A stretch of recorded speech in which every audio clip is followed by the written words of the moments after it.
Rumple family. I come to you outside of the beautiful Rumple house to offer an update on our construction efforts through our capital campaign.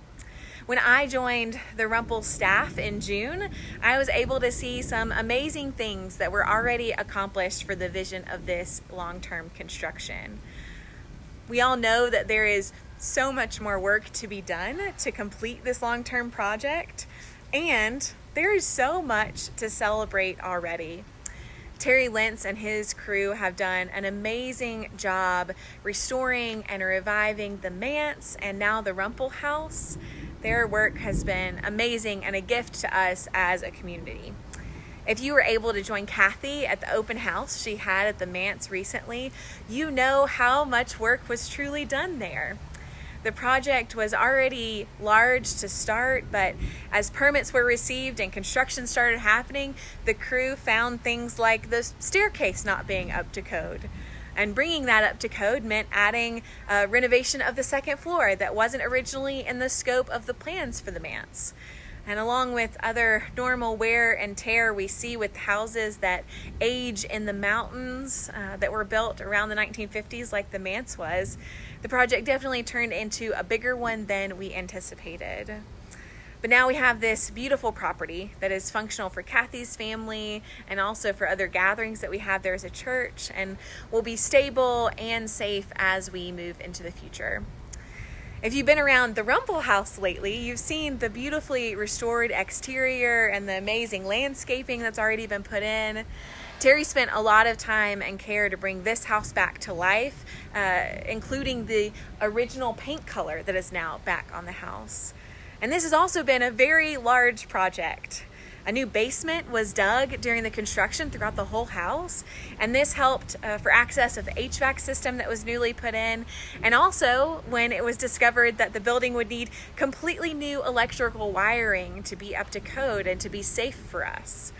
We've had some unanticipated delays with some supply chain issues, and also getting the flooring sanded and stained to match throughout the house.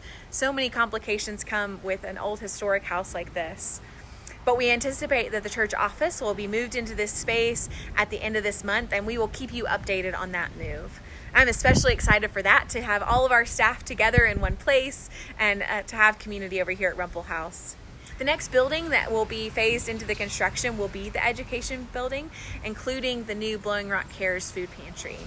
We are so grateful and excited that Terry Lentz Construction has agreed to oversee that construction also, the same space that Terry helped us renovate parts of in 2005.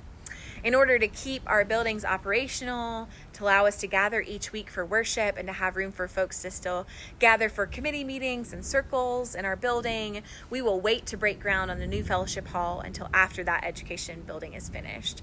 And the building committee and Terry are working on a phasing to keep that operational and allow us to still gather. The plans for the education building are being permitted right now through the town, and construction should begin there in October. I want to say a few words of gratitude for a few folks that have been instrumental in this process. First, to the building committee, who have been stewarding this project forward and making sure we are making decisions for the good of our church community. And next, to the finance committee, who have been wonderful stewards of our financial resources that were donated for this project by investing our capital in treasury bonds and making sure we are wise in our spending. And lastly, gratitude for all of you who donated and continue to fulfill your 3-year pledges for this campaign. What a joy to be part of a community where so many folks are committed to a project and to the future of this church. I invite you to ask questions when you see a building committee member or you see one of us on staff about what's happening next. And I invite you to peek around the Rumple house and see how it's coming along. We will keep doing these updates and keep you updated as a church community as we work into all of these construction projects and for the future excitements that are to come.